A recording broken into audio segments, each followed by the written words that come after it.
하나님의 말씀 민수기 6장 1절에서 12절까지 말씀 교도하도록 하겠습니다. 오늘 5월의 마지막 날 5월 31일 금요일 아침입니다. 5월 31일자 본문 민수기 6장 1절에서 12절까지 말씀 교도하겠습니다. 구약 성경 203쪽 203쪽이 되겠습니다. 여호와께서 모세에게 말씀하여 이르시되 이스라엘 자손에게 전하여 그들에게 이르라. 남자와 여자나 특별히 서원 곧 나실인의 서원을 하고 자기 몸을 구별하여 여호와께 드리려고 하면 포도주와 독주를 멀리하며 포도주로 된 초나 독주로 된 초를 마시지 말며 포도즙을 마시지 말며 생포도나 건포도도 먹지 말지니 자기 몸을 구별하는 모든 날 동안에는 포도나무 솟아는 씨나 껍질이라도 먹지 말지.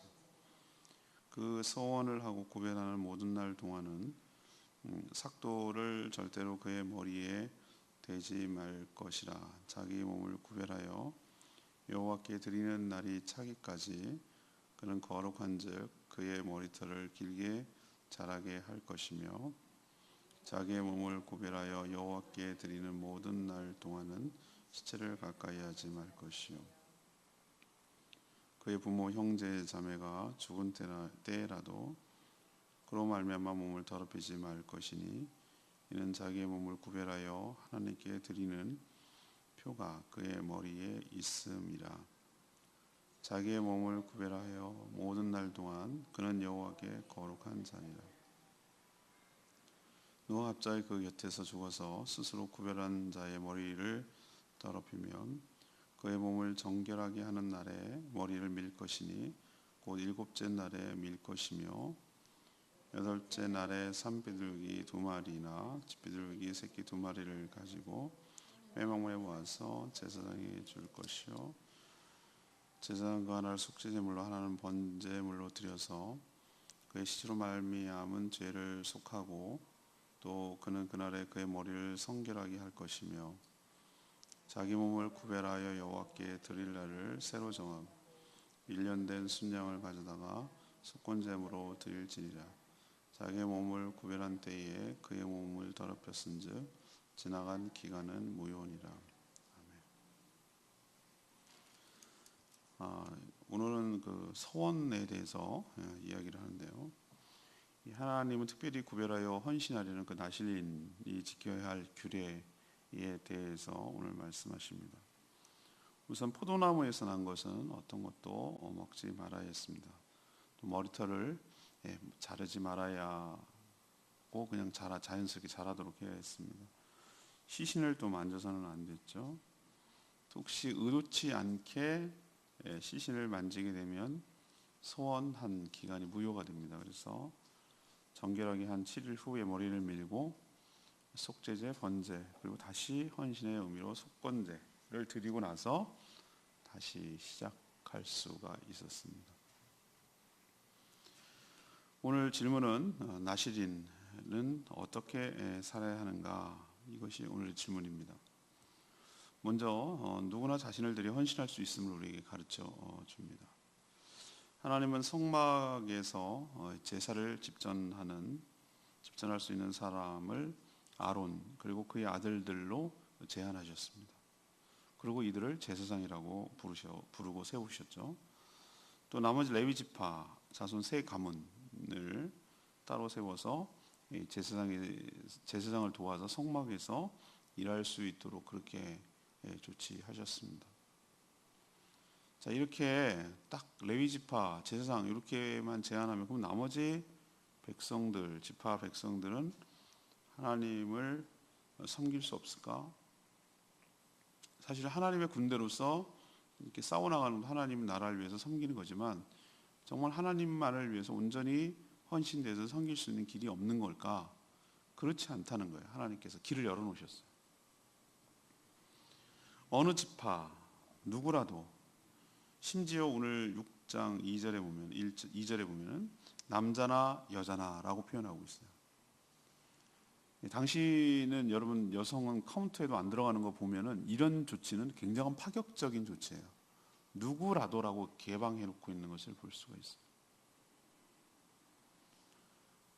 자신을 구별하여 하나님께 드리어서 헌신할 수 있는 길을 열어주셨어요. 그게 나실인 제도예요.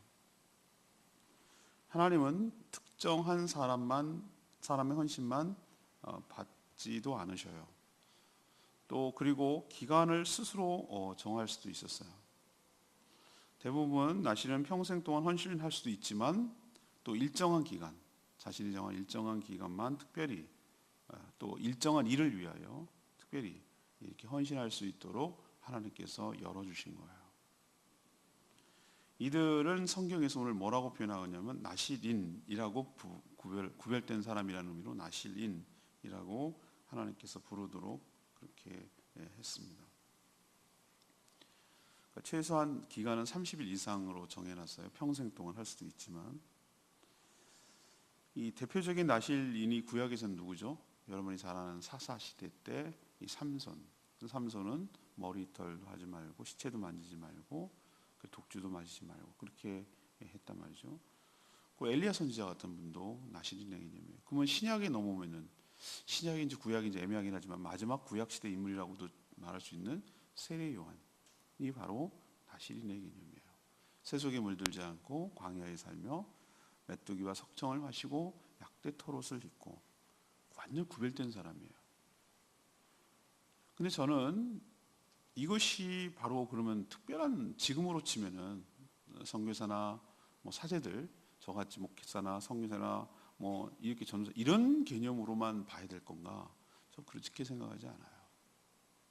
하나님께서 오늘 제사장과 레위인을 제외하고 다른 누구라도 원하는 자원하는 마음으로 이렇게 헌신할 수 있는 길을 열어 주셨다면 우리 모든 성도들 역시 하나님 앞에 온전히 헌신할 수 있도록 하는 길을 열어주시고 그 헌신을 받아주실 줄로 믿습니다. 그게 현대판 영적인 의미에서 나실인이라고 할 수가 있어요. 저는 은혜 받고 신학교에 가겠다고 하는 분들 좀 말리는 편이에요. 근데 어떤 분은 권면하기도 해요. 저분은 진짜 가야 되겠다라고 판단될 때가 있어요. 그렇지만 웬만하거든 말려요. 왜 뭐 자기만 하려고 그러나? 이렇게 생각할 수 있지만 그게 아니라 그렇지 않아도 얼마든지 하나님께 헌신으로서 헌신되어서 사역할 수 있는 길이 활짝 열려져 있는 줄로 믿습니다. 그게 가정교회예요. 전 그게 그래서 좋아요. 사역을 목회자만 독점하지 않아요. 얼마든지 목자가 되어서 목양을 하고 그렇게 주의 나라를 위해서 온전히 헌신할 수 있어요. 목자는 기능면에서 거의 다를 바가 없어요. 성례를 행하고 세례와 성찬을 행하고 이 몇 가지를 제외하고는 거의 목회를 하는 거예요. 얼마든지 하나님께 헌신되어서 자신을 온전히 드려서 하나님께 헌신할 수 있는 길이 열려 있고 하나님께서는 그 헌신을 기쁘게 받아주실 줄로 믿습니다. 그러니 목사님만 하나님 나라를 위해서 섬기는 교회를 섬긴다. 그런 생각들 뜯어 고쳐야 돼요. 잘못된 생각이. 그럼 신약에만 이러냐? 아니에요. 구약에도 이런 일이 있잖아요. 분명히 보여주시잖아요. 하나님께서는 여러분의 헌신도 나신으로만 살기로 헌신하고 결단한다면 여러분의 헌신도 기쁘게 기꺼이 받아주실 줄로 믿습니다. 두 번째 얘기는 나실인은 거룩한 삶으로 구별되게 살아야 돼요. 그럼 나실인은 어떻게 하나님께 헌신할 수 있을까? 거룩한 삶으로 구별되게 살아감으로써 헌신할 수가 있어요. 우리는 자꾸 헌신이라 그러면 여러분 헌신 그러면 딱 무슨 떠오릅니까? 저희 교회는 헌신 예배 없습니다. 저는 옛날부터 그게 너무너무 싫었어요. 그 헌신 예배 드리는 게 헌신이야? 그 뭐 하자는 거예요? 기관을 돌아가면서 무슨 여전도의 헌신 예배. 너무 그게 안 맞다고 생각했어요. 저는 어려서부터 그랬어요. 저게 헌신이 아니라고 생각했어요. 예배 그게 드리는 게 헌신이에요? 특송하는 게 헌신이에요? 여러분? 우리는 자꾸 헌신을 잘못된 개념으로 심어줄 가능성이 있어요. 계속 그렇게 하면은. 헌신을 우리 딱 떠올리면 무슨 생각이 딱 고정관념이 떠오르냐면 어떤 일이나 행위를 떠올려요. 헌신 그러면 우리는 벌써 고정관념화되어 있어요. 예를 들면 뭐 교회당을 건축하고 대단한 헌신을 하셨다고. 저 장로님이 자시 사제를 털어서 넣고 그래서 대단한 이게 헌신 이런 생각을 한다고. 예를 들면 전도지를 하루에 뭐 100장씩 돌리고 뭐 한 달에 뭐 10,000장을 돌리고 헌신. 또 뭐 해외에 나가서 현지를 돕는 단기 선교를 해마다 나가고 헌신. 이걸 생각하는 거예요. 헌신. 맞아요. 그게 헌신이 아니라고 말하지 않아요. 근데 그게 헌신이 아닐 수도 있어요. 자신의 명예와 영광을 위해서 추구한다면 그거는 하나님께 헌신이 아니라 자기 자신을 위해서 자기에게 헌신하는 거예요. 자기 자신을 헌신하는 것을 헌신이라고 말하지 않아요. 하나님은 나시린으로 살 때 3가지를 하지 말라고 하셨어요. 제한한 것이죠. 포도나무에서 난 것은 뭐든 많죠. 여러분 생각할 때 포도주, 술을 먹지 마라 라고 생각할지 모르지만 씨하고 껍질까지도 먹지 말라고 그랬어요. 근데 여러분 그 포도나무를 제한하면은 당시 사람들에게 있어서는 먹을 것이 엄청나게 제약되는 거예요. 당시 포도주는 석회질이 가득한 그곳에서는 그게 음료수였어요. 우리랑 개념이 좀 달랐어요. 맥주를 이렇게 그냥 자연스럽게 하듯이 이 사람들 그랬다면 포도나무를 제한한다? 그러면 정말로 먹을 게 없는 거예요. 제한이 되는 거예요. 굉장히 많이 제한이 되는 거예요. 하나님께서 왜 이렇게 하셨습니까? 무언가에 취해서 살면 안 된다는 거예요. 무언가에 매여서 살면 안 된다는 거예요. 똑같이 다 즐기고 누리고 살면 안 된다는 거예요. 하나님께서 그걸 보여주시는 거예요. 포도나무를 먹지 말라. 또 머리를 자르면 안 된다고 그랬어요. 머리. 그냥 미친 사람처럼 그냥 쭉 머리 기르는 거예요. 이게 뭘 말하죠? 꾸미지 말라고. 자연 그대로 살라고.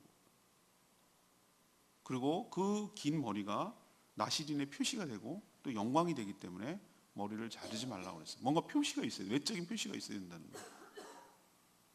우리도 보면 왼쪽으로 표시가 나면은 옛날에 사제들은 뭐 이렇게 입었잖아요. 뭐 십자가 목걸이를 하고 다니고 차에다가 십자가를 달고 다니고 표식이 나잖아요. 아, 저 사람은 그렇구나.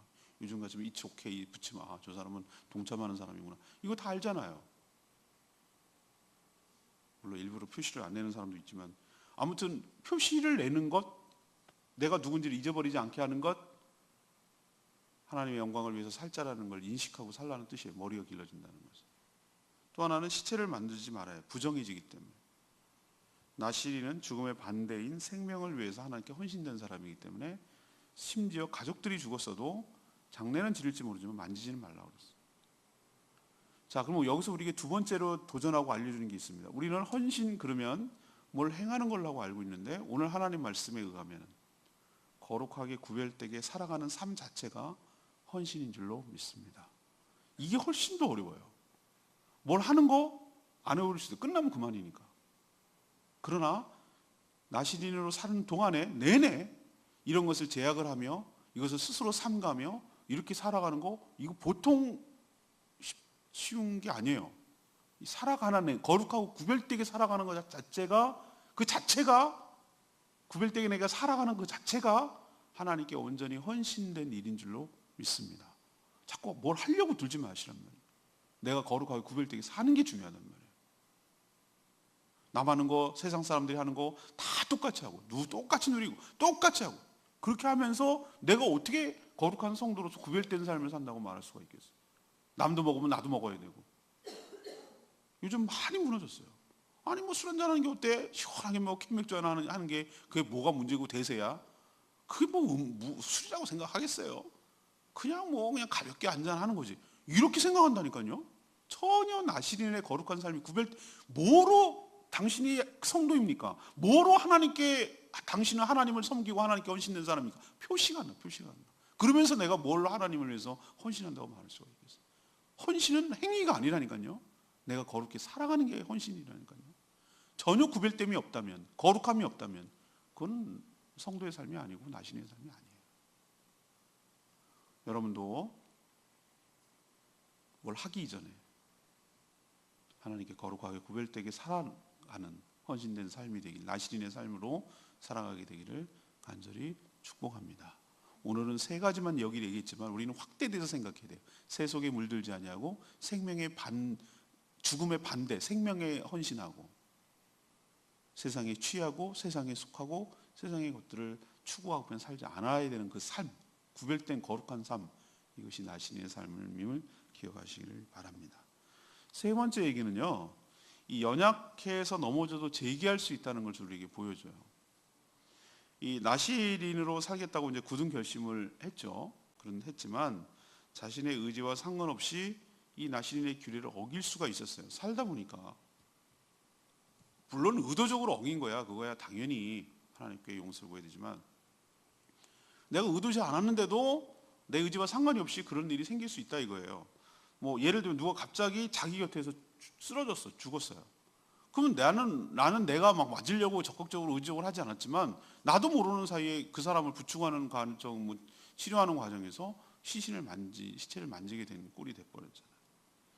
그럼 이런 일이 생기면 어떻게 될까? 하나님은 나시린의 규례를 어긴 사람을 막 과감하게 넌 이제 끝났어, 넌 이제 틀렸어, 내치시는 분입니까? 아니에요.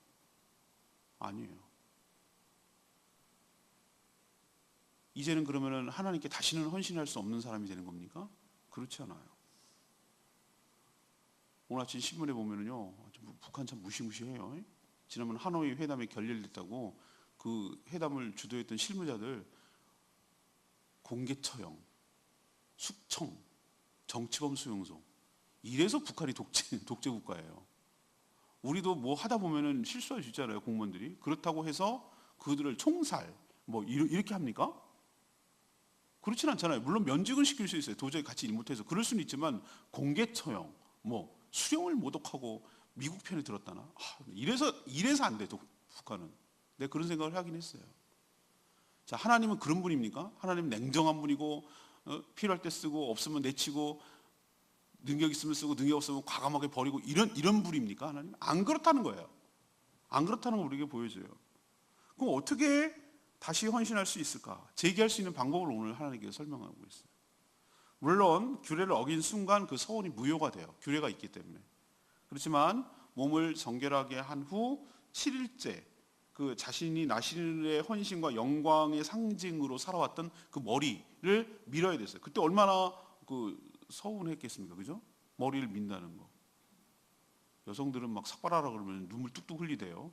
저는 하도 뭐 어렸을 때부터 많이 깎아봐가지고 별로 뭐 그렇습니다. 군대 가도 남자들은 그래요. 군대 가도 자르고, 중학교 때 내날 밤톨처럼 빡빡빡빡 깎아가지고 다녔기 때문에 전혀 어색하고 이상하지 않아요. 근데 여성들은 뭐 예를 들면 뭐 영화를 위해서라도 뭘 위해서도 자르면, 그 왜냐하면 여성으로서의 어떤 그것이 상실된다고 생각하기 때문에 충격이 큰 거잖아요. 나신인도 아마 그랬을걸요. 자기가 그렇게 했는데 정말 내가 원치 않았지만 내가 이렇게 살다가 보니 정말 내가 원치 아니하게 이런 일을 당했을 때 이 머리, 영광의 머리라고 생각했던 그걸 잘라버려야 된다, 밀어버려야 된다라고 생각할 때 마음이 서운하고 그동안의 삶이 다 허무해지는 것처럼 느껴질 수도 있어요. 숲으로 돌아가는 것처럼. 그렇지만 그렇게 해야 해서 지금까지의 삶은 다시 무효 처리되고 다시 재기하고 쓸 수 있다는 거에 감사해야죠. 그리고 7일째 된 날 그렇게 하고 다시 비둘기 2마리를 갖고 왔어요. 가져와서 한 마리는 속죄제, 하나는 번제. 하나님 앞에 잘못한 것에 대해서 회개하는 마음으로, 속죄하는 마음으로 내 대신 죽은. 그 다음에 뭐죠? 번제는 다시 이제 헌신하겠다는 의미로 그 둘 드렸어요. 그리고 다시 8일째 된 날 1년 된 순양을 갖고 왔고, 속건제, 하나님께 용서를 구하고 하나님께 헌신하겠다는 의미로 드리면 다시 나신이로서 헌신할 수 있는 기회를 주셨어요. 자, 이걸 왜 이야기합니까? 우리도 살다 보면요, 완벽한 인간이 세상에 어디 있어요. 우리도 살다 보면 정말 연약해서 그렇기도 하고 또 부족해서 그러기도 하고, 그래서 정말 하나님 앞에 온전히 헌신하려고 했어요. 그 마음은 알겠어요. 근데 때로는 내 의도치 아니하게 내 마음처럼 되지 아니하고 실수하고 허물이 있고 연약해 넘어지고 이럴 수 있어요. 흠이 날 수 있어요.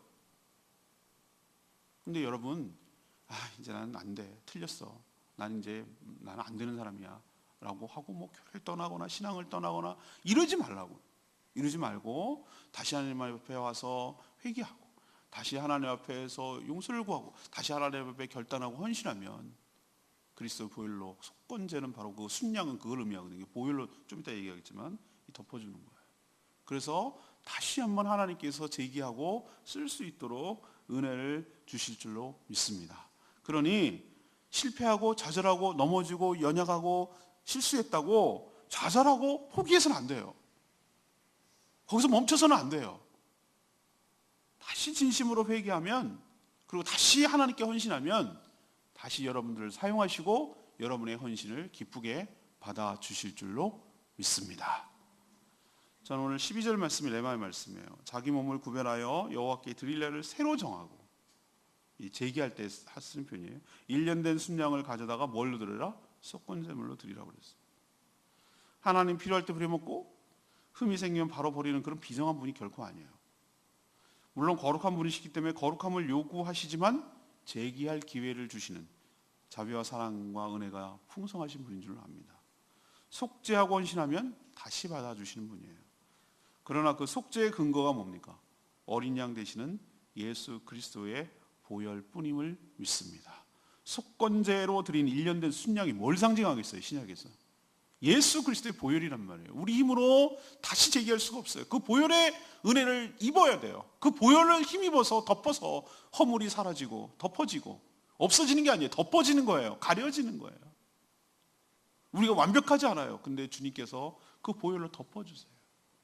그 허물이 보이지 않도록, 그 허물의 죄값을 피로 갚아주신 거예요. 우리의 연약함을 십자가에 죽으시고.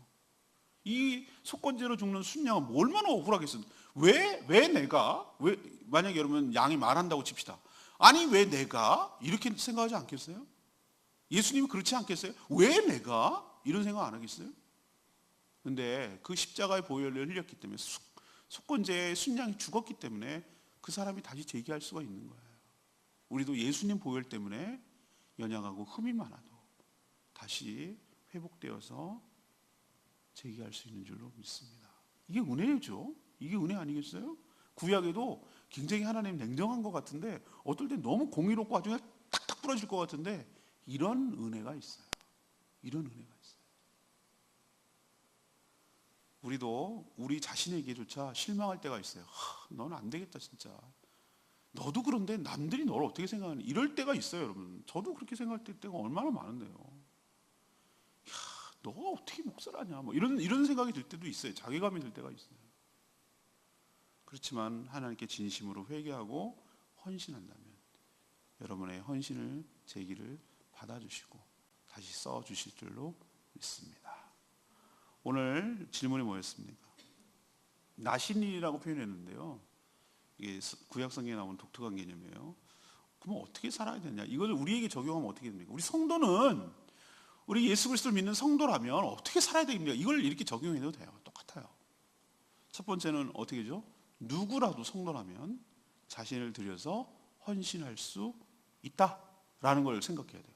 목사님만, 집사님만, 권사님만, 직분자만, 선교사님만, 신학교 가야만 헌신할 수 있다. NO! 아니에요. 레위인, 지파, 제사장들만 NO! 누구라도, 여자까지도 누구라도 하나님께서 열어주셔요. 여러분의 헌신도 여러분이 마음만 있으면, 결단하면 여러분의 헌신을 기꺼이 기쁘게 받아주실 줄로 믿습니다. 두 번째 기억하셔야 될 게 뭐예요? 행위로 자꾸 생각하지 말라고 그랬어요, 여러분들. 행위로 뭘 해야만 내가 하는 거 아니에요? 아니에요. 그거보다 진짜 더 어려운 게 뭔지 아세요? 거룩하고 구별되게 살아가는 게 훨씬 더 힘들어요. 제가 왜 목사 안수 받을 때 얼마나 두렵고 떨리는 줄 아세요? 딱 한 번 받으면 넌 죽을 때까지 목사야. 죽어서도 목사야.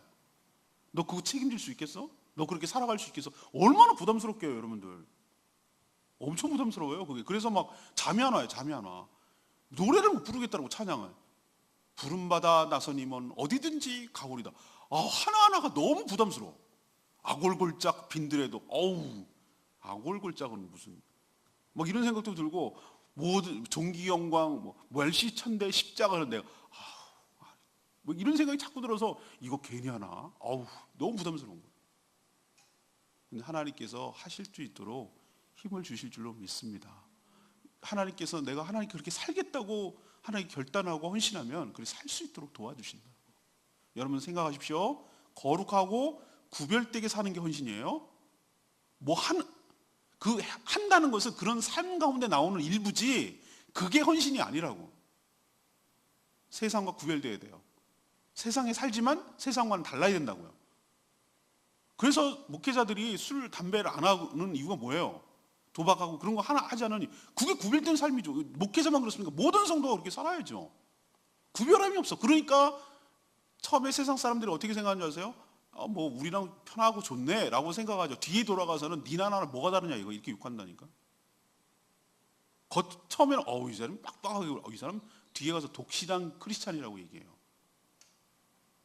뭔가 다르다고 얘기해요. 뭔가 달라야 뭔가 호기심이라도 갖지 않겠어요? 그리고 뭔가 들여다보고 추구하고 관심을 갖고 나도 저렇게 살고 싶다는 생각이 도전이 들지 않겠어요? 얘는 더하네 이런 생각이 들면 뭘 믿고 싶은 마음이 들겠어요? 여러분, 거룩하고 구별된 삶을 사는 것, 이게 독주 마시지 말고 뭐 이런 세 가지, 그럼 세 가지만 안 하고 나머지는 다 해도 된다? 아니에요. 이건 그냥 상징적인 것이라고 저는 봐요. 확실히 분명한 것은 여느 사람들이 살아가는 것과는 달라야 돼요. 뭔가 차별화가 있어야 돼요. 할 거 다 하면 안 돼요. 하지 말아야 될 것을 해야 될 때 있고 어떤 것은 해야 될 때 꼭 해야 될 게 있어요. 남들은 안 하지만 해야 될 게 있어요. 이거 잘 구별하셔서 중요한 건 거룩하고 구별되게 살아가는 그 자체가 하나님께 헌신된 삶인 줄로 믿습니다. 세 번째는 뭐라고 그랬어요? 넘어져요. 연약합니다. 일부러 넘어지려고는 하지 마세요. 그건 의도성이 있기 때문에. 그렇지만 살다 보면 그렇지만 하나님께서 다시 회개하고 용서를 구하고 헌신하면 다시 여러분을 사용하시고 여러분의 헌신을 기쁘게 받아주실 줄로 믿습니다. 오늘 이 말씀 붙들고 끝까지 나 신인으로 살아가는 복된 인생 되기를 축복합니다. 오늘 말씀 붙들고 기도하기 전에 663장 신실하게 진실하게 부르고 기도하겠습니다.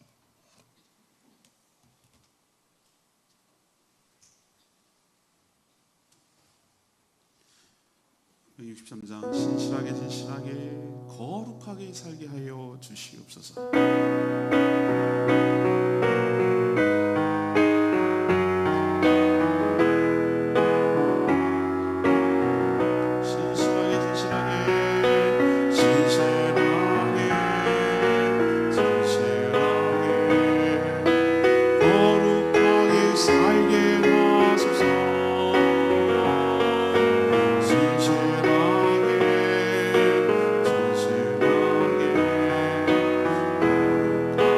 살게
신약의 나실인인 줄로 믿습니다.